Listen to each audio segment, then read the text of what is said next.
friends, it's Tracy and Violet. Violet from Tea Time with Tracy and Violet. Anyways, she has her water dish there. Don't worry, guys. We are outside today and it's a friggin' heat wave, but I'm sitting in the shade. I actually just had a shower a little while ago. And I'm sorry I haven't done a book chat with you the past 3 days, has it been? I don't know. I've just been under the weather. Oh, my girls are popping out.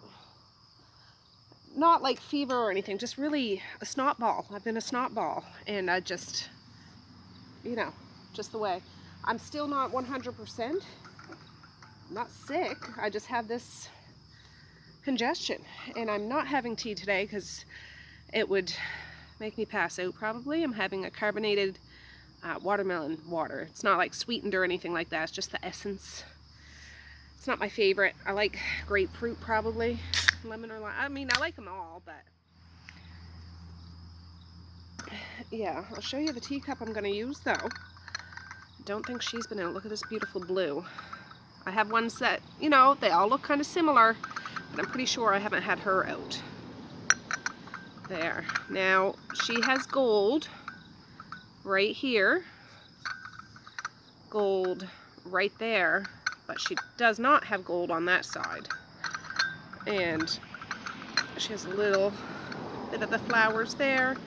She has gold all up at the top, and it's, you can see those little dips. It's not just a flat surface, and gold down at the bottom.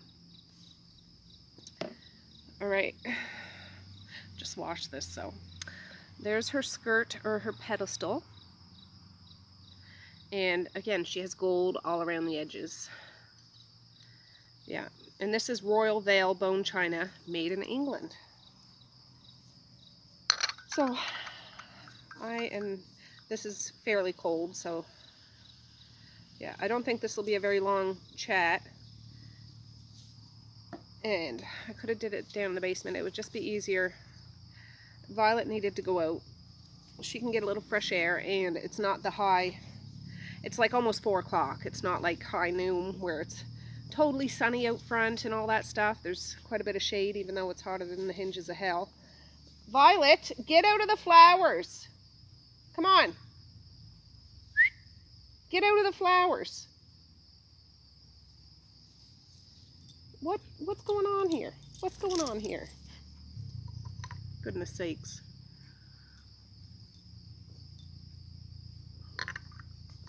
I meant to refresh this book. I've got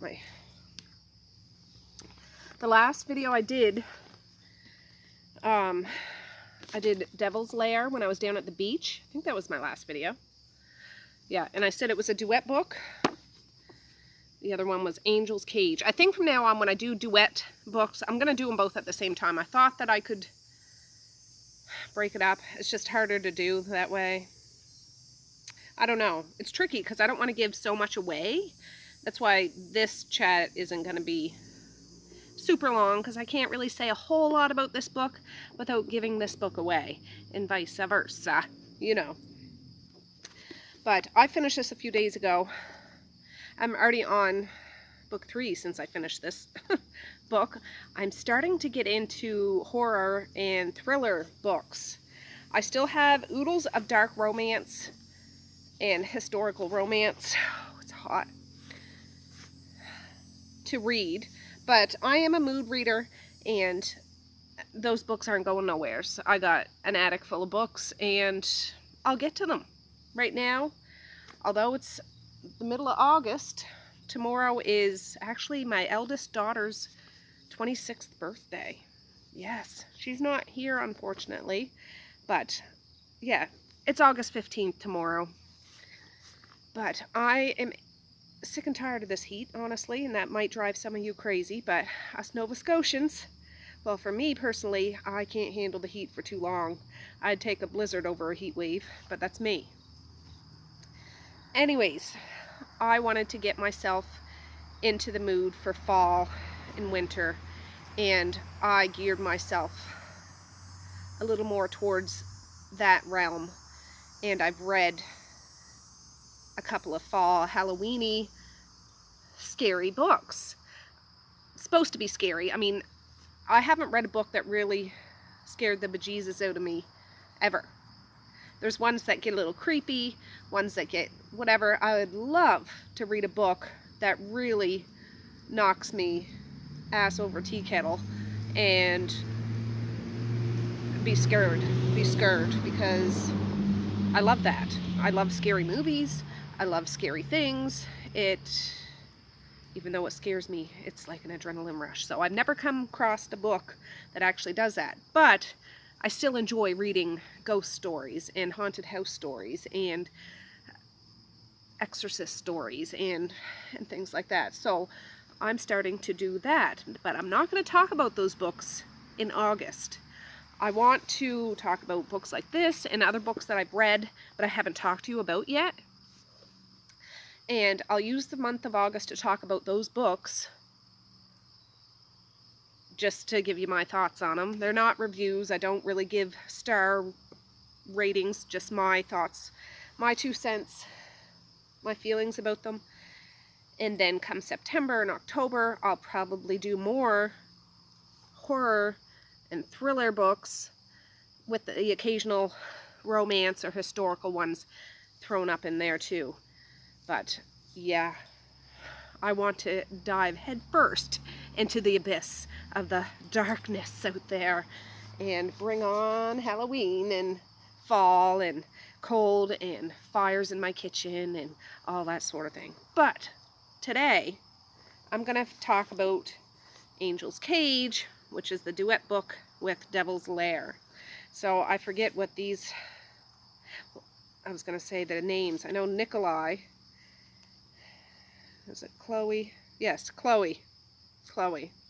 So I believe where I left off on this book, I'll put the link to this video down below in the description if you want to go watch that one before this one, so you can kind of piece it together a bit. I'll just do a quick little blurb just to catch you up to speed though. This duet has to do with Chloe and Nikolai. Nikolai is a billionaire kind of mafia man he took himself out of the head honcho position over in Russia and moved to Idaho. And he has this great big fancy, heavily guarded estate, mansion, fortress with high walls, armed guards, all this stuff. Chloe is on the run. She's just having a drink of water over there. Is on the run. She got done university, was going home to see her mom, who was a single mom, finds her dead on the kitchen floor, and the people that killed her are still in the apartment. She gets away, so she's on the run. She's on the run.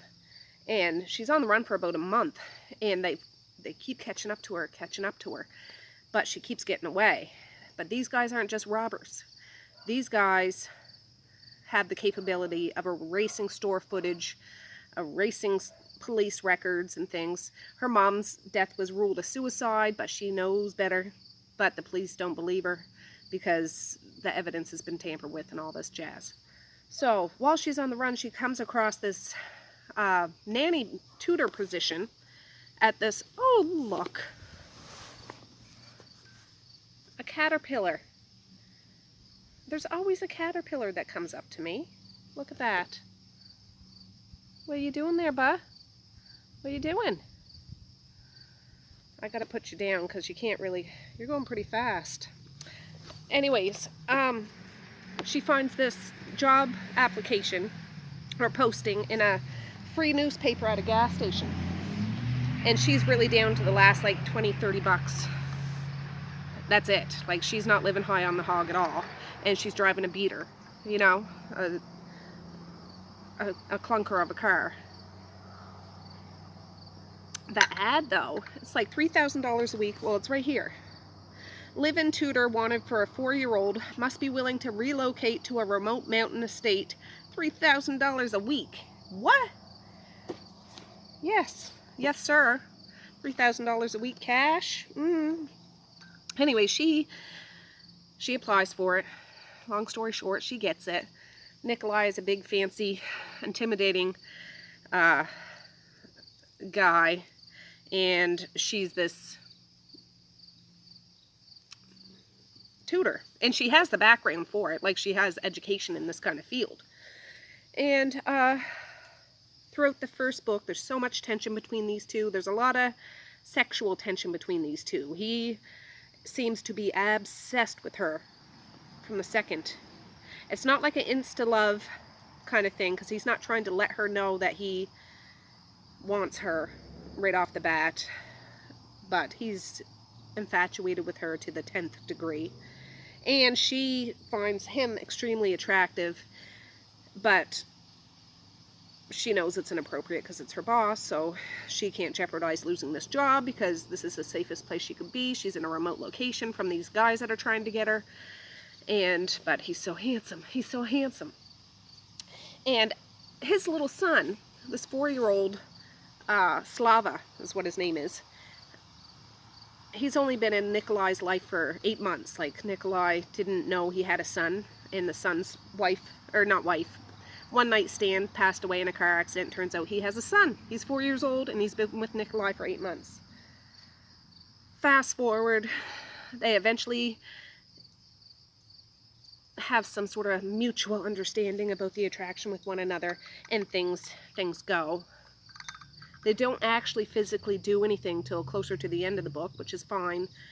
But throughout the whole part before that, there's this drawn-out tension, which I didn't mind. But the end of the first book, Chloe jets. Like, she takes off. She's scared because Nikolai has a sister there, and she has her own issues, but she ends up divulging to Chloe. Chloe always suspected he must be, you know, there's a dark side to Nikolai, but he's never told her. She doesn't know for sure, but Alina, his sister, ends up telling her some of the stuff, so it scares her, and she takes off, okay? That's really keeping it simple, really keeping it simple. So that's where the first book ends off. Now, the second book, he's on the run. When he finds out she left, he's already in love with her and in lust with her and everything, and he finds out, because he didn't know this, he finds out that she has some baddies after her.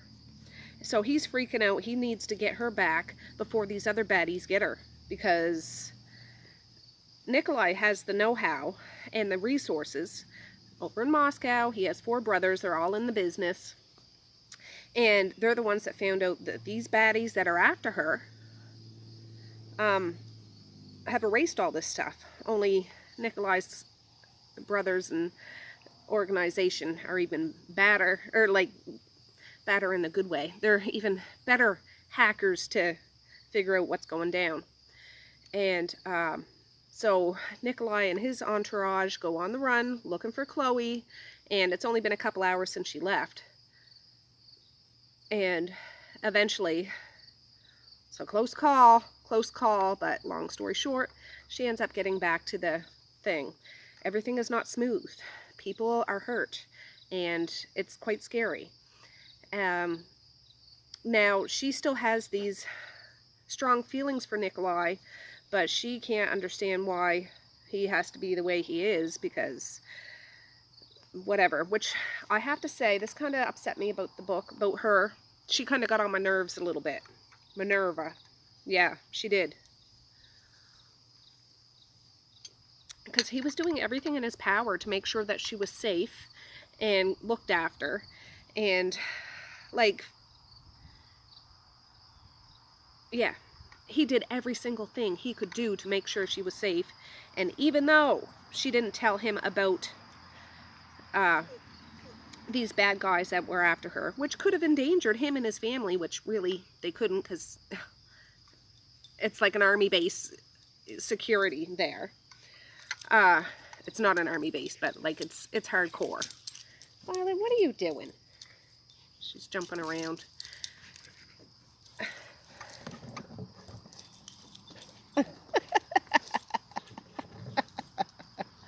I know. It's too hot to play around, Violet. Jeepers. Anyways, she got on my nerves. She was like, she appreciated his help, but she wanted to go back to being just whatever, and she kept calling herself a prisoner, not a guest or, you know, his girlfriend or anything like that. He's my captor. He's my captor. I'm just like, woman, he's not, I mean, yeah, he's not going to let you leave, but you have nobody else in your life, and this guy loves you right from your toes right to your nose. Like, he would do anything, spend any amount of money, any kind of forces, send an army out to get you, and you're being held captive, and you have nobody in the world, and this guy loves you inside and out, and you're being all like, I can't do this. And then she has internal dialogue with herself, like, well, why can't I? Because where would I go? Am I any safer, even though I got rescued and brought back here? And she has this beautiful relationship with the little boy. Anyways, yeah, I can tell as this story went on, they start to work their way back a bit, and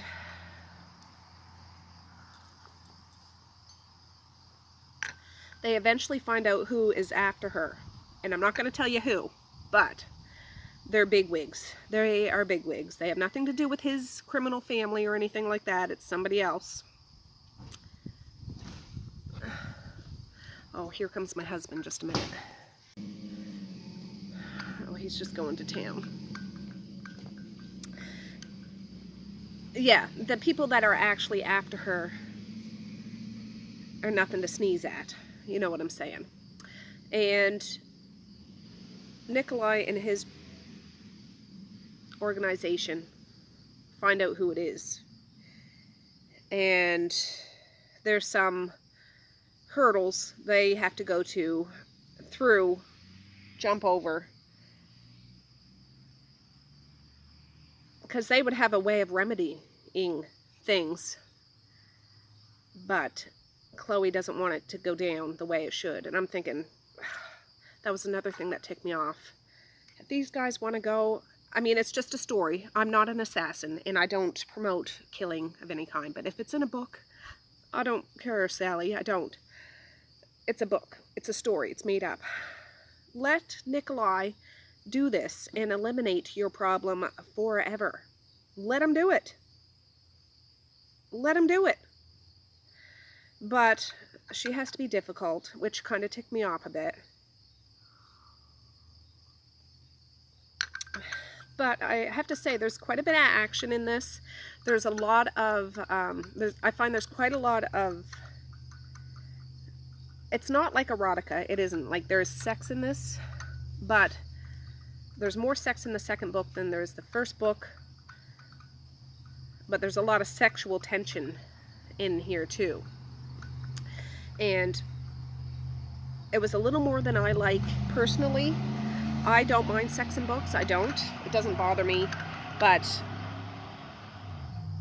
I just find if there's too much, like, I want more of the story than just sex. I like more of the story. Luckily, this story does have a bigger story. Like, it sounds like there's going to be 2 other books that go along with his sister, because something happens with his sister, and, you know, you can just see it. There's going to be other books, or maybe there already is. I don't know. And I would probably read it. I'm not going to read it now. I'm not going to search it out and look for the books. I might search it out, that's a lie, and put it on my wish list just to have it on file. But I like things that have a bigger story, more story than sex. And this, it was more about those 2, even though there was a story. I don't know. I don't know if that's coming across the way I want it to.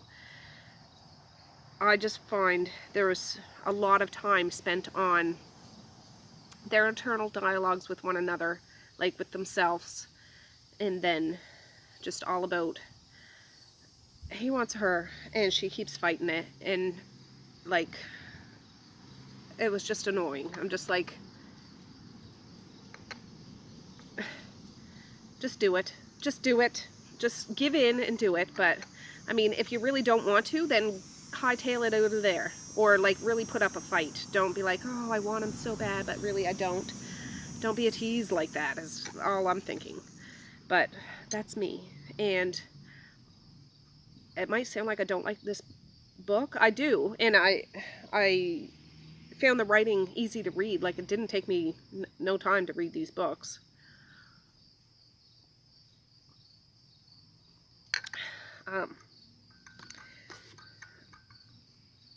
Luckily, there was some action here that kind of compensated, and there was a bigger story to it. It's just there was not as big as I wanted it to be. Not as prominent.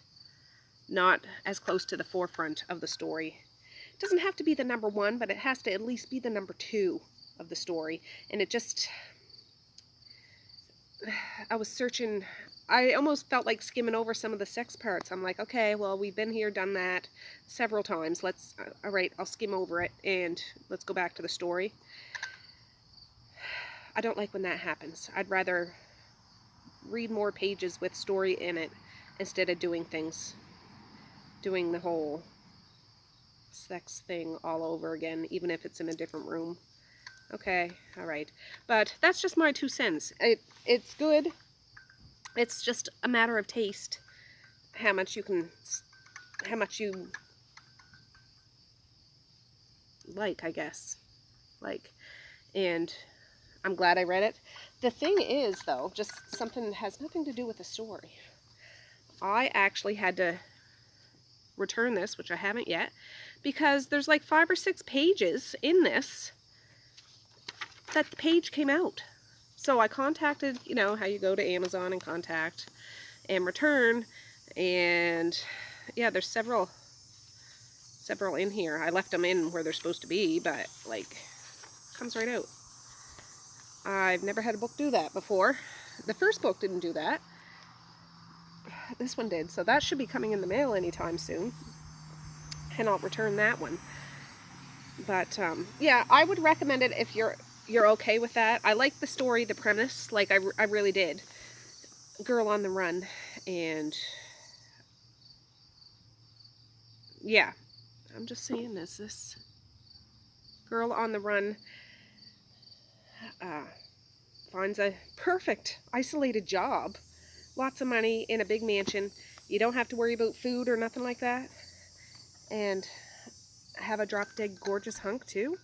Yeah, please. So, oh, Violet, yes, we're gonna go in a minute.